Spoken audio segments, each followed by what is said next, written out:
Lanjut, untuk kali ini saya akan mengajak kalian untuk mendengarkan pengalaman dari salah satu narasumber ketika dia sedang mendaki gunung.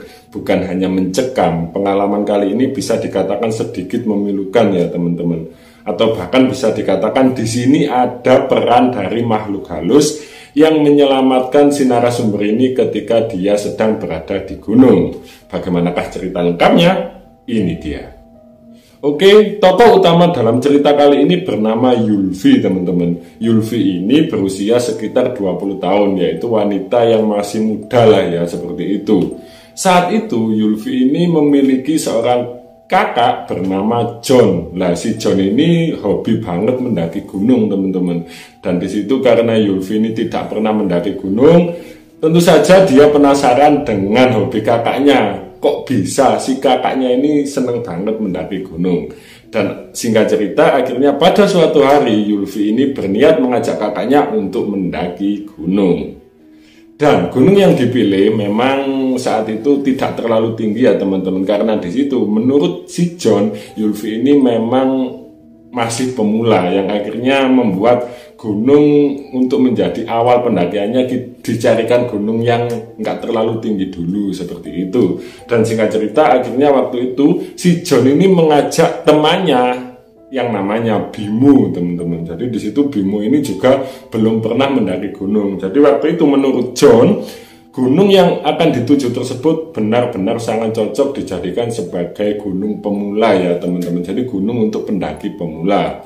Dan singkat cerita, setelah hari yang disepakati telah tiba, akhirnya si Yulvi ini bersama kakaknya menuju ke pos pendakian. Dan sesampainya di pos pendakian, di situ ternyata sudah ditunggu oleh si Bimo yang memang sudah janjian dari awal ya teman-teman untuk berkumpul di pos pendakian gunung tersebut.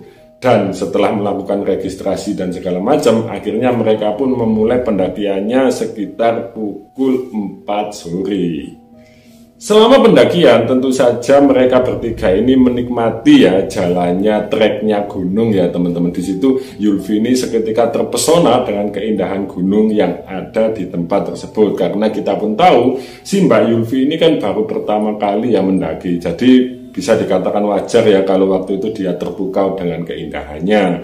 Begitu juga dengan Bimo ya. Bimo ini kan juga tidak pernah ke situ, tidak pernah naik gunung. Basicnya bukan pendaki gunung ya. Jadi dia waktu itu juga terpukau, habis itu seneng banget lah ya seperti itu. Karena di situ hanya John satu-satunya yang sudah pendaki kawakan. Akhirnya si John ini berada di barisan paling depan, di tengah ada Yulvi dan di belakangnya ada Bimo. Singkat cerita, setelah melakukan perjalanan 5-6 jam, akhirnya mereka pun sampai di puncak gunung tersebut. Sesampainya di puncak teman-teman, keadaan gunung waktu itu sepi. Karena waktu itu selain bukan hari libur ya teman-teman, mereka itu naik di hari biasa. Jadi bukan weekend, habis itu bukan hari libur lah seperti itu. Jadi keadaan di puncak gunung tersebut benar-benar sepi. Yang ada cuma tenda mereka. Namun di situ karena mereka ini hanya bertiga ya, akhirnya waktu itu mereka ini memang sengaja cuma membawa satu tenda saja. Dan singkat cerita, setelah sampai di gunung mengetahui tidak ada siapapun orang, akhirnya mereka pun bebas memilih tempat untuk mendirikan tenda ya teman-teman. Di situ tentu saja si John ini memilih tempat paling strategis yang akhirnya mereka pun membuka tendanya.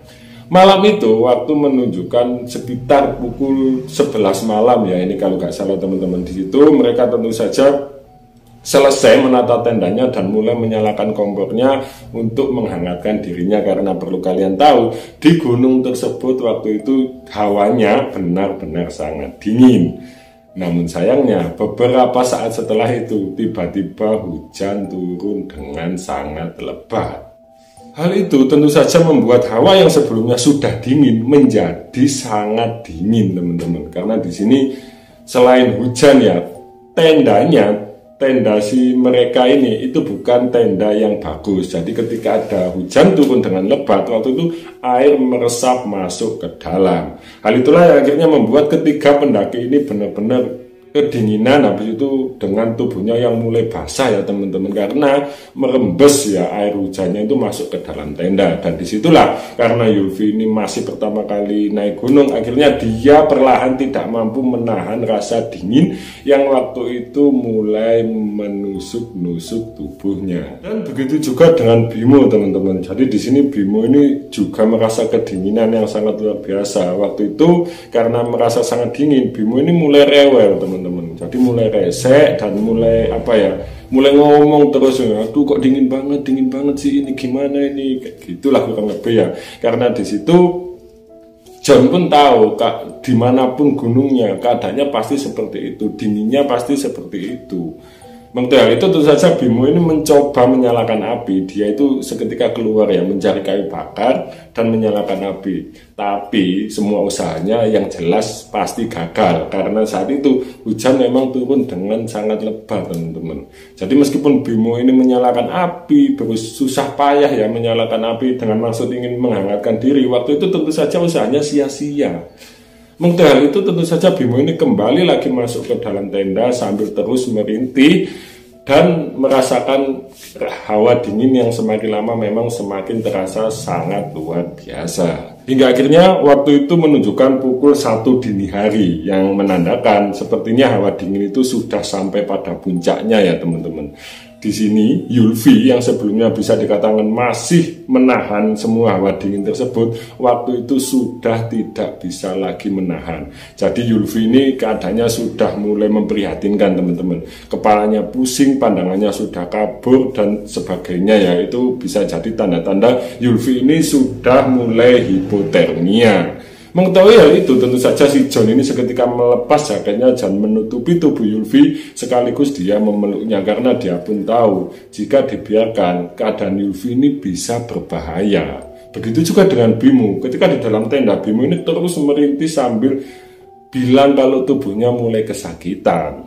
Mengetahui hal itu karena tidak ada pilihan lain, karena si John ini memutuskan untuk turun ke bawah untuk mencari bantuan. Jadi waktu itu satu-satunya orang yang bisa turun dengan cepat itu hanyalah si John. Hingga akhirnya si John ini benar-benar meninggalkan Bimo dan Yulvi berada di dalam tenda. Waktu itu bukannya menjaga, si Bimo ini malah memanfaatkan keadaan yang ada. Bimo ini yang sebelumnya jauh ya di dalam tenda itu berjarak dengan Yulvi, perlahan mulai mendekati Yulvi. Dan tidak hanya itu, selain mendekati, waktu itu Bimo mulai perlahan memeluk tubuh Yulvi dengan sesekali meraba-raba tubuhnya. Di situ dengan dalih ingin menghangatkan Yulvi, Bimo ini sepertinya punya maksud lain teman-teman. Waktu itu si Yulvi ini sebenarnya sudah merasa jika si Bimo ini mau macam-macam, tapi karena tubuh Yulvi ini sudah tidak bisa digerakkan karena lemas ya teman-teman. Waktu itu Yulvi hanya bisa menangis dengan tidak kuat lagi menahan gerakan-gerakan tangan si Bimo teman-teman. Jadi Yulvi waktu itu cuma jangan mas, kurang lebih seperti itulah ya teman-teman. Di situ Bimo ini terus memaksanya dengan membuka satu persatu baju Yulvi. Dan disitulah ketika Bimo ini sudah membuka semua baju Yulvi dan semua baju Bimo ini juga sudah terbuka, tiba-tiba Yulvi ini teringat dengan almarhum ayahnya. Waktu itu Yulvi ini seperti diperlihatkan teman-teman dengan almarhum ayahnya yang waktu itu memang sudah tiada ya. Di dalam penglihatan Yulvi, waktu itu Yulvi ini melihat sosok almarhum ayahnya tersebut berdiri di depan tenda sambil memperhatikan Yulvi yang saat itu sedang hendak diperkosa ya teman-teman. Ini sepertinya masih belum sampai diperkosa. Saya juga kurang tahu pastinya teman-teman. Yang jelas di situ saya emosi teman-teman. Kok bisa sih ya berpikiran sampai seperti itu dengan keadaan di gunung loh ini. Si ceweknya ini sudah hipotermia. Kok tega-teganya si cowok ini mau melakukan hal seperti itu. Mengetahui hal itu tentu saja Yulvi ini hanya bisa pasrah teman-teman. Karena di situ Bimo ini sudah dengan penuh nafsu menciumi seluruh tubuh Yulvi. Namun sayangnya belum lama setelah itu ya, untungnya teman-teman ya ini, untungnya belum lama setelah itu tiba-tiba Yulvi dan Bimo ini mendengar suara teriakan yang setelah didengar dengan lebih teliti lagi, suara teriakan tersebut adalah teriakan dari kakaknya yaitu si John. Itu sekitar pukul 2:30 atau sampai jam 3 pagi lah ya, seperti itu. Mendengar teriakan si John, si Bimo ini seketika memakai bajunya dengan cepat, habis itu memakaikan bajunya Yulvi. Ya sepertinya dia lakukan semua itu untuk menutupi jejaknya, teman-teman. Di situ setelah selesai memakai baju dan membereskan segalanya, si Bimo ini seketika keluar dari tenda dan melihat ke arah sumber suara tersebut. Dan disitulah akhirnya benar ternyata dugaan dari si Bimo. Yang datang waktu itu adalah si John, kakaknya. Namun anehnya di situ Bimo pun bertanya, "Loh, kamu kok sudah balik? Apa kamu sudah dapat bantuan?" Kurang lebih seperti itulah ya. Di situ si John ini bukannya menjawab, si John ini hanya diam. Bimo yang sebelumnya bertanya kepada si John waktu itu juga kebingungan, karena jarak puncak gunung sampai di pos pendaftaran itu jaraknya 5-6 jam, teman-teman. Jika lari ya mungkin 3 jam sampailah ya, tapi itu masih 1 jam si John ini sudah balik. Dan tanpa memperdulikan hal itu, akhirnya si Bimo ini duduk dan mulai kembali berusaha menyalakan api ya, teman-teman. Karena saat itu hujan sudah mulai reda. Dan disitulah keanehan bisa dikatakan sudah mulai terjadi ya, teman-teman. Tubuh Yulvi yang sebelumnya kedinginan karena hipotermia, waktu itu secara aneh tiba-tiba perlahan mulai hangat karena pelukan si John. Jadi Yulvi ini yang sebelumnya hanya diam sambil merintih dan menangis ya bisanya, waktu itu sudah mulai perlahan bisa berbicara. Namun karena saat itu dia merasa jika bukan momen yang tepat jika mengadukan tingkah si Bimo kepada kakaknya, waktu itu Yulvi ini memutuskan untuk diam saja sambil menenangkan diri terlebih dahulu, atau bisa dikatakan menyembuhkan dirinya terlebih dahulu sebelum nantinya dia akan melaporkan semua kelakuan dari si Bimo. Dan singkat cerita, karena di situ tubuh Yulvi sudah mulai menghangat ya, teman-teman. Ya ini kalau bisa dibilang hangatnya aneh ya, karena dengan dipeluk oleh si John saja kok tiba-tiba bisa hangat dengan cepat. Karena sebelumnya ketika awal-awal hipotermia, John ini sudah memeluknya, sudah menutupi dengan jaketnya, Yulvi ini tetap kedinginan. Tapi waktu itu ketika John balik, hanya dipeluk sebentar, Yulvi ini tiba-tiba merasa sudah hangat ya, teman-teman. Di situ akhirnya Yulvi ini perlahan sudah mulai ketiduran karena kelelahan ya, kayak gitu. Dan di situ si Bimo ini tertidur di depan tenda yang waktu itu api dari api unggun sudah mulai menyala. Dan singkat cerita, keesokan harinya ketika Yulvi ini masih beristirahat dengan tenang, tiba-tiba Yulvi ini mendengar suara teriakan kembali, yang setelah Yulvi ini membuka matanya, ternyata suara teriakan tersebut adalah teriakan si John. Dan tidak hanya sendiri, waktu itu si John bersama beberapa petugas loket dan juga beberapa warga ya, yang di situ dia berniat untuk menyelamatkan adiknya. Jadi waktu itu John pagi itu datang, teman-teman, dengan beberapa orang. Mengenai hal itu tentu saja Yulvi dan Bimo ini seketika bangun dan kaget, karena di situ di dalam tenda si John yang sebelumnya datang memeluk Yulvi itu sudah tidak ada, teman-teman. Aneh ini benar-benar aneh ya waktu itu. Jadi waktu itu Yulvi seketika keluar dari tendanya sambil kebingungan. Loh kak, ada apa?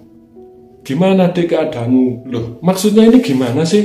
Ini kan udah membaik tubuhku, kan semalam aku sama kakak dipeluk. Mengetahui hal itu tentu saja si John ini kebingungan, teman-teman, karena si John pun tahu waktu itu si John benar-benar baru sampai di puncak gunung tersebut. Ditambah semua warga ini juga bingung dengan keterangan Yulvi, yang Yulvi mengatakan jika semalam sekitar pukul 3 dini hari kakaknya ini kembali seorang diri. Dan belum selesai kebingungan dengan semua itu, Bimo ini, teman-teman, yang sebelumnya memang baik-baik saja, pagi itu Bimo ini benar-benar linglung, teman-teman. Ketika ditanyai si John, Bim, gimana kemarin, adikku gimana? Bimo ini hanya diam sambil ketawa, toleh ketawa seperti itu. Intinya Bimo itu waktu itu tidak bisa diajak untuk berkomunikasi. Mengetahui hal itu tentu saja si John ini seketika bingung dengan tingkah laku Bimo ya, teman-teman. Kok bisa Bimo ini kenapa? Sebelumnya dia baik-baik saja, cuma kedinginan biasa, kok tiba-tiba pagi harinya dia linglung seperti itu.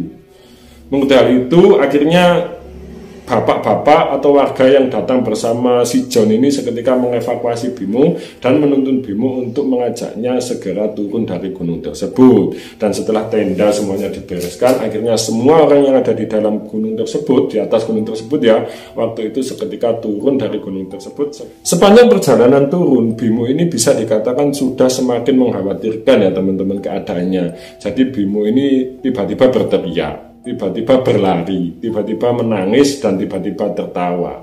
Jadi sepanjang perjalanan turun, Bimo ini onar teman-teman.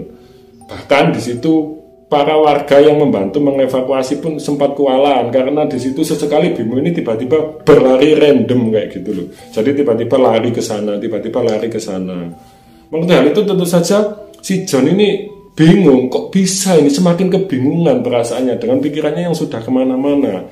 Namun di situ Yulvi hanya diam teman-teman. Yulvi meskipun keadaannya bingung dengan tingkah si Bimo, waktu itu Yulvi hanya diam dengan pikiran yang masih dendam kepada si Bimo atas tingkahnya semalam ya, tentu saja seperti itu. Dan singkat cerita, sesampainya mereka ini di pos pendaftaran dan sudah beristirahat cukup lama, akhirnya mereka ini pulang ke rumahnya masing-masing teman-teman. Ketika di rumah, tentu saja si Yulvi ini mulai menceritakan kejadian yang sebenarnya kepada si John. Di situ dengan menangis Yulvi ini menceritakan semuanya teman-teman. Kalau malam itu atau kalau waktu itu dia diraba-raba oleh John, diciumi dan segala macam lah ya, seperti itu. Mendengar hal itu tentu saja si John ini seketika emosi teman-teman. Dia mengambil senjata tajam, habis itu berlari ke arah rumah Bimo. Namun anehnya, atau bisa dikatakan tapi sayangnya ini, ketika sampai di rumah Bimo, keadaan Bimo waktu itu ya bisa dikatakan sudah tidak lagi memungkinkan. Keadaan Bimo ini sudah jauh dari kata normal teman. Dan di situ menurut beberapa warga, si Bimo ini sedang diikuti oleh makhluk tak kasat mata yang akhirnya membuat tingkah Bimo seperti itu. Dan di situ tentu saja keluarga si Bimo ini tidak terima teman-teman, dan marah-marah kepada John karena mereka menganggap bahwa Bimo ke gunung tersebut diajak oleh John. Dan disitulah John semakin emosi karena John pun tahu sepertinya semua kejadian yang menimpa Bimo tersebut karena ulah Bimo sendiri. Di situ si John menceritakan semua keasliannya, atau bisa dikatakan menceritakan keadaan yang sebenarnya, bahwasanya ketika berada di puncak, si Bimo ini berusaha memperkosa adiknya yaitu si Yulvi. Mendengar semua itu tentu saja semua warga semakin yakin jika apa yang terjadi kepada si Bimo ini karena ulahnya sendiri teman-teman. Dan singkat cerita, sampai cerita ini saya ceritakan kepada kalian, semuanya itu tidak tahu bagaimana keadaan si Bimo ya. Terakhir kali ini saya mendengarnya dari narasumber, si Bimo ini sudah dibawa berobat ke sana kemari, namun hasilnya itu tidak terlalu signifikan teman-teman. Jadi sampai saat ini Bimo ini masih sering tertawa, masih sering melamun dan sebagainya ya. Seperti itulah kurang lebih. Dan kalau kita menanggapi cerita ini itu teman-teman ya, emosi, habis itu miris dan sebagainya. Jadi kok bisa di gunung, di puncak gunung, si wanita keadaan hipotermia, kok bisa-bisanya dia masih sempat ingin melakukan hal-hal yang tidak bisa masuk akal. Ini gak bisa. Setan pun gedek ya melihat semua itu teman-teman. Oke, mungkin cukuplah ya untuk cerita kali ini. Jika kalian suka dengan video-videonya Lakon Story, share video ini sebanyak-banyaknya teman-teman. Dan tekan tombol loncengnya biar kalian gak ketinggalan jika Lakon Story upload video-video terbaru. Oke, mungkin cukup itu saja. Saya ada kurang lebihnya, saya mohon maaf. Saya dari Lakon Story, sampai jumpa.